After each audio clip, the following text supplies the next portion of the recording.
मित्रांनो, आजच्या चिंतन सभेसाठी निवडलेला अभंग वीरशैव संत संप्रदायातील वैराग्याचे महामेरू त्यागाचं मूर्तिमंत उदाहरण असणारे जालना जिल्ह्यातील परतूर तालुक्यातील धोटरवाड्याचे आम्हाला आता सुखाचा जन्म घालणार आहे. त्याच्यापैकी आमच्या तीनच म्हणणं किंवा तीनच आटी आहे ते म्हणायला लागले पहिल्या आटीमध्ये. बघा, तुझा विसर नसावा सर्वात महत्वाचं आहे जीवनाचं. तुझा विसर नसा. तुझा म्हणजे कुणाचा? देवा तुमचा. देवाचा विसर म्हणजे अज्ञान. नीट लक्ष द्या.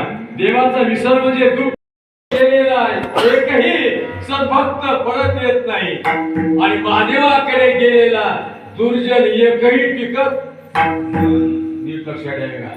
भक्तासाठी महादेव भोळा पण अभक्तासाठी मात्र तिसरा डोळा आहे.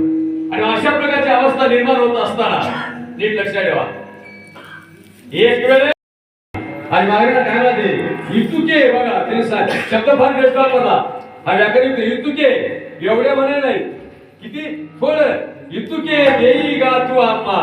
आणि जे गा हा शब्द आहे ना हा देवाच्या अत्यंत प्रेमाच्या जवळचा शब्द आहे. व्याकरणयुक्त शब्द इतुके देई गा तू आम्हा. आणि मग मग सुखे घाली जन्मा. देव श्री कृष्णाला म्हणायला तुम्हाला घेऊन काय करू म्हणायला लागला.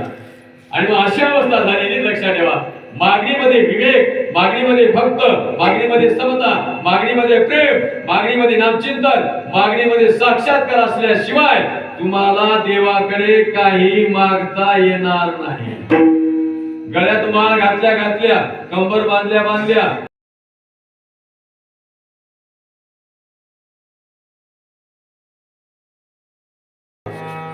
मानवी जीवनामध्ये मागण्याशिवाय जमत नाही. गोष्ट खरी आहे. पण ज्याला मागता येते नीट लक्षात ठेवा. ज्याला मागता येते त्याला चिंता असते. बरं का? नीट लक्षात ठेवा. ज्याला मागता येते ना त्याला चिंता आहे. आणि ज्याला चिंता आहे त्याला चिंतन करता येते. नीट लक्षात ठेवा. ज्याला मागता येते त्याला चिंता आहे. आपण मागतो कशासाठी? सुखासाठी. आपण मागतो कशासाठी? एखाद्या वेळेस आपल्या मनामध्ये चिंता आत्यंतिक देवाच्या प्रेमाची मागणी आहे नव्हे. देवाला जे देता येते तेच देवाला मागितलं पाहिजे. देवाला देणं कर्तव्य आहे आणि तुमचं मागणं तुमचं कर्तव्य आहे. एका अभंगामध्ये फार वेळ सांगितले. काय सांगितलं? मुखी नाम मनी ध्यान ऐशी देई म्हणून. बघा संतांना देवाकडे मागितलं. काय सांगितलं? मुखी नाम देवाला तुम्हाला द्यायचं